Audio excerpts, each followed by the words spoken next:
Good day and God bless you. And welcome to the Bible reading in chronological order. Just such a privilege to have you with us. We thank the Lord for each of you.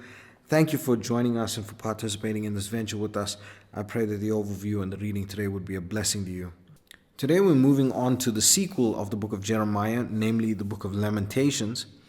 And we're going to be going through chapters 1, 2, and 3, but 3 we're going to cut it off in the middle, so we're going to go from verses 1 to 36, and then we'll continue with the rest of that chapter and 4 and 5 tomorrow. But as we're going through this book, we're going to go through a quick overview and just have a look at the structure of the book, because it's actually quite a phenomenal way that this book is written. Now, we see in the overview that it was written by the prophet Jeremiah in approximately the year 588 BC, and this book is a collection of poems of reflection on the siege and the destruction of Jerusalem by the Babylonian Empire. Now, we must think of this from the point of view of an Israelite during this time. All of the confidence in the blessed promises of the Lord to Israel is lost, as it seems that the Lord has revoked them and broke his covenant with Abraham and Israel and David. No wonder the name of the book is Lamentations. And so the prophet laments the promise of the land of promise being given to Israel, which is now a territory of Babylon. He cries for the promise of the unending line of David's throne, as all he can now see is that it has ended. He weeps because all the nations of the earth cannot be blessed through Israel, and that the Lord of hosts cannot be worshipped in his temple anymore, which was a prophecy that was supposed to be fulfilled. Now, while we think of the lamenting as a negative thing, if we consider again the Psalms of Asaph and the Psalms of Lament, we remember that these are offerings rendered to the Lord. It is not just cries and complaints, but it is an offering to the Lord. And it is not just the voicing of confusion and protest, nor is it just a means to vent, but it is a sacred offering offered to the Lord, which gives clarity and purpose to the suffering of mankind. We can find dignity in our pain through the offering of our sorrow. So let's look at the design of the book now. Now, if we were reading this in the Hebrew, we'll notice that the first 4 chapters are acrostic poems using the Hebrew alphabet. This means that the design of the poem requires the verses to start with the letter of the alphabet in the sequence. Maybe we need some clarity. Let's go through it. In the Hebrew alphabet, there are 22 letters, and so chapters 1 and 2 both have 22 verses each. Verse 1 of the chapters begins with the letter Aleph. Verse 2 begins with the letter Bet, and so on. Chapter 3 is also an acrostic, it's just that it has 66 verses, as it does 3 verses per letter, and then chapter 4 returns to the original design of the acrostic, and then chapter 5 is what they would call a false acrostic, where it also has 22 verses, but each of the verses do not start with the first letter of that alphabet. Now, this can be confusing when we're reading it in the English because we don't see that design. But it is thought that the reason for this very rigid structure is to juxtapose the lack of structure in the land of Judah at this time. Everything was in disarray, and the people of God were adopting pagan beliefs and practices. The temple was used by some kings to house idols. The prophets were persecuted for proclaiming the word of the Lord. Nothing was as it should have been. And so this book, even in its intense lament, shows order and structure and discipline, all the things that Judah lacked in these latter years. Now let's go through the chapters and let's see how this unfolds. When we read chapter 1, we see that this chapter is the cry of the daughter of Zion, which is personified to show the deep loss and tragedy of her fallenness. She has lost her husband, her friends, and has become altogether desolate, living among the heathen. She is in this position because of her own sin, but she raises her voice to the Lord and pleads her cause before him, for his wrath was fierce against her. But she acknowledges her sin and cries out to the Lord and asks him to avenge her. Then we get to chapter 2, and this chapter focuses on the fall of Jerusalem in the light of God's wrath. Now we must remember as we read this passage that although the Lord is slow to anger, he has to be just, as that is his nature, and so a punishment for sin will always be required. And we see that the people all lament for the destruction of the land here. Then we get to chapter 3, and Jeremiah the prophet bewails his own calamities. Now please consider the text in verse 1, because this will then bring light to chapter 2 as well. Verse 1 uses I am in capital letters, which is the name of God. So here the Lord is claiming that he is the man that has seen and tasted of the rod of the Lord. He speaks about the brutal punishment he has to endure, and the beating and the breaking and the isolation and the destruction he goes through. And when he cried, the Lord had forsaken him. Please look at this in relation to Isaiah chapter 53, because when you look at it in parallel, you'll see how this is actually talking about the Lord, except that it does say the breaking of the bones, but we know that the Lord's bones were not broken. So that's the only thing that is of contention there, but I'm just bringing that to light. But you can see that it's using the name I am, and so it is referring to the Lord that has taken on this punishment, this beating. But then verse 21 is very strange in that it reads, "This I recall to my mind, therefore have I hope."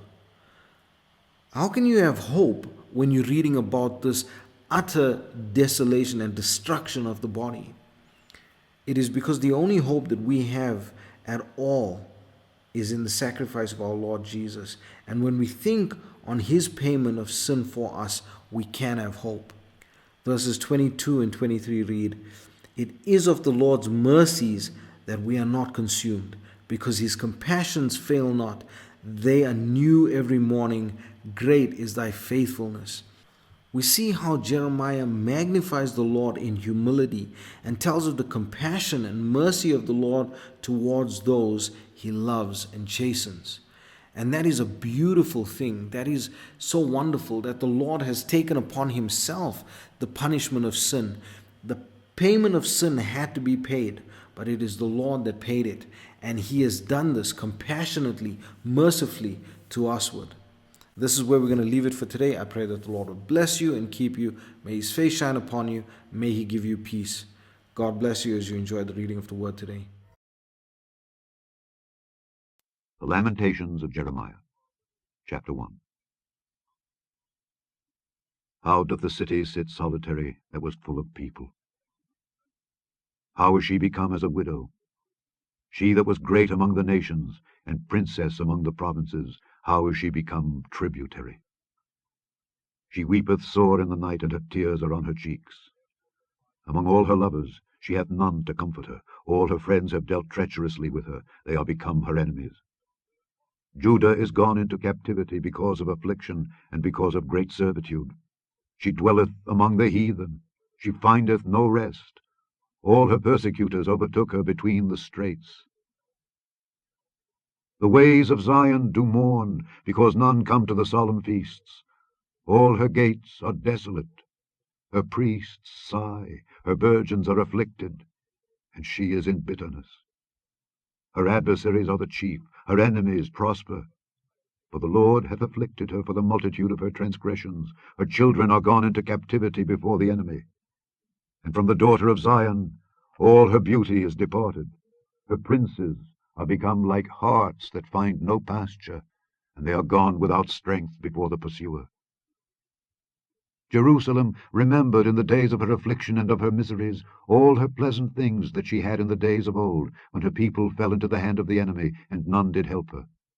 The adversaries saw her, and did mock at her Sabbaths. Jerusalem hath grievously sinned, therefore she is removed. All that honoured her despise her, because they have seen her nakedness. Yea, she sigheth, and turneth backward. Her filthiness is in her skirts. She remembereth not her last end. Therefore she came down wonderfully. She had no comforter. O Lord, behold my affliction, for the enemy hath magnified himself. The adversary hath spread out his hand upon all her pleasant things. For she hath seen that the heathen entered into her sanctuary, whom thou didst command that they should not enter into thy congregation.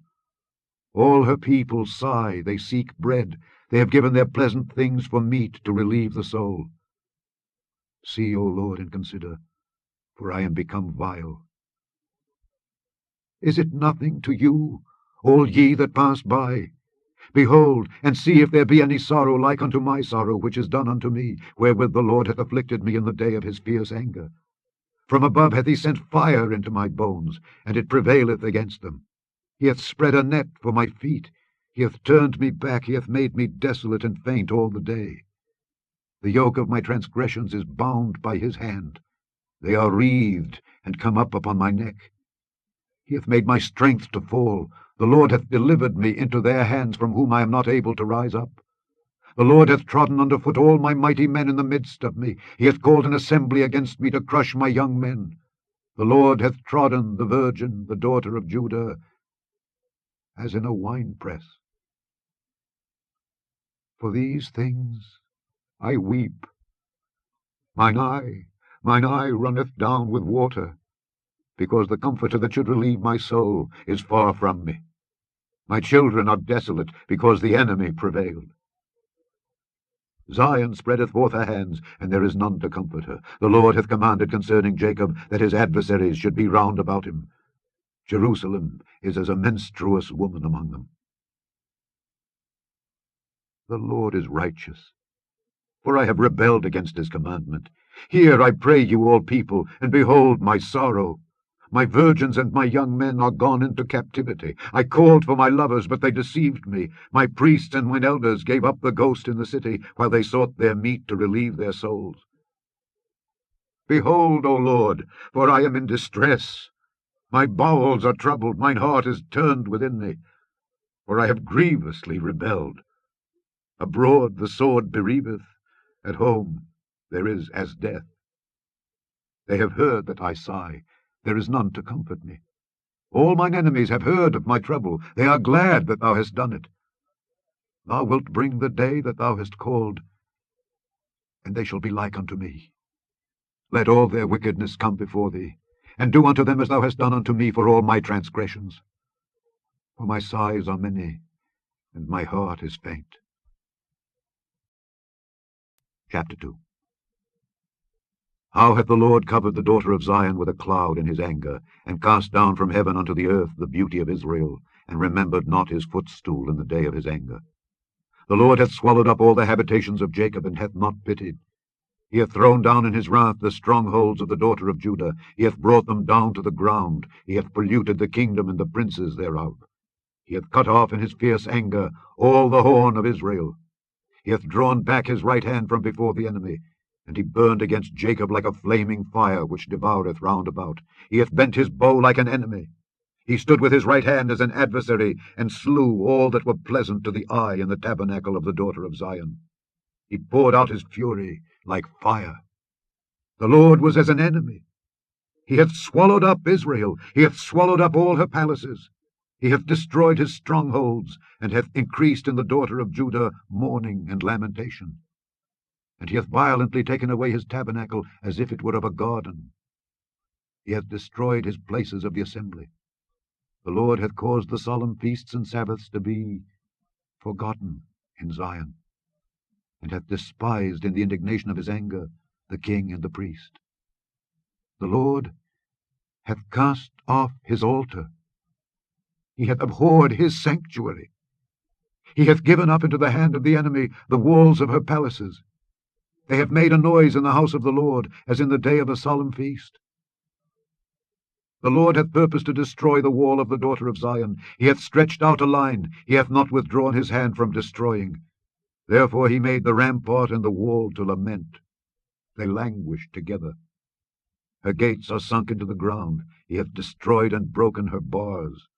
Her king and her princes are among the Gentiles. The law is no more. Her prophets also find no vision from the Lord. The elders of the daughter of Zion sit upon the ground and keep silence. They have cast up dust upon their heads. They have girded themselves with sackcloth. The virgins of Jerusalem hang down their heads to the ground. Mine eyes do fail with tears. My bowels are troubled, my liver is poured upon the earth, for the destruction of the daughter of my people, because the children and the sucklings swoon in the streets of the city. They say to their mothers, Where is corn and wine? When they swooned as the wounded in the streets of the city, when their soul was poured out into their mother's bosom. What thing shall I take to witness for thee? What thing shall I liken to thee, O daughter of Jerusalem?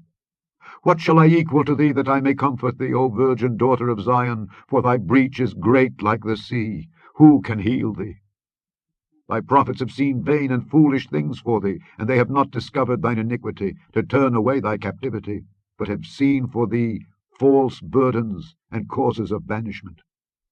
All that pass by clap their hands at thee. They hiss and wag their head at the daughter of Jerusalem, saying, Is this the city that men call the perfection of beauty, the joy of the whole earth? All thine enemies have opened their mouth against thee. They hiss and gnash the teeth. They say, We have swallowed her up. Certainly this is the day that we looked for. We have found, we have seen it. The Lord hath done that which he had devised. He hath fulfilled his word that he had commanded in the days of old. He hath thrown down and hath not pitied, and he hath caused thine enemy to rejoice over thee. He hath set up the horn of thine adversaries. Their heart cried unto the Lord, O wall of the daughter of Zion, let tears run down like a river day and night. Give thyself no rest, let not the apple of thine eye cease. Arise, cry out in the night. In the beginning of the watches pour out thine heart like water before the face of the Lord. Lift up thy hands toward him for the life of thy young children that faint for hunger in the top of every street. Behold, O Lord, and consider to whom thou hast done this. Shall the women eat their fruit, and children of a span long?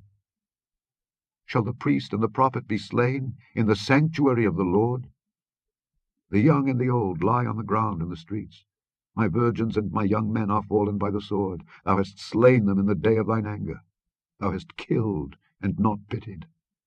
Thou hast called, as in a solemn day, my terrors round about, so that in the day of the Lord's anger none escaped nor remained. Those that I have swaddled and brought up hath mine enemy consumed. Chapter 3. I am the man that hath seen affliction by the rod of his wrath. He hath led me, and brought me into darkness, but not into light. Surely against me is he turned. He turneth his hand against me all the day. My flesh and my skin hath he made old. He hath broken my bones. He hath builded against me, and compassed me with gall and travail. He hath set me in dark places, as they that be dead of old. He hath hedged me about that I cannot get out. He hath made my chain heavy. Also when I cry and shout, he shutteth out my prayer. He hath enclosed my ways with hewn stone. He hath made my paths crooked. He was unto me as a bear lying in wait, and as a lion in secret places. He hath turned aside my ways, and pulled me in pieces. He hath made me desolate.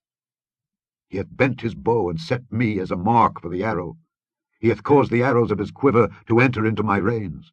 I was a derision to all my people, and their song all the day.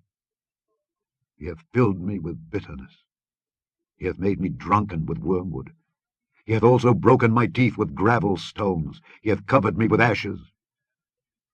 And thou hast removed my soul far off from peace. I forgat prosperity. And I said, My strength and my hope is perished from the Lord, remembering mine affliction and my misery, the wormwood and the gall. My soul hath them still in remembrance, and is humbled in me.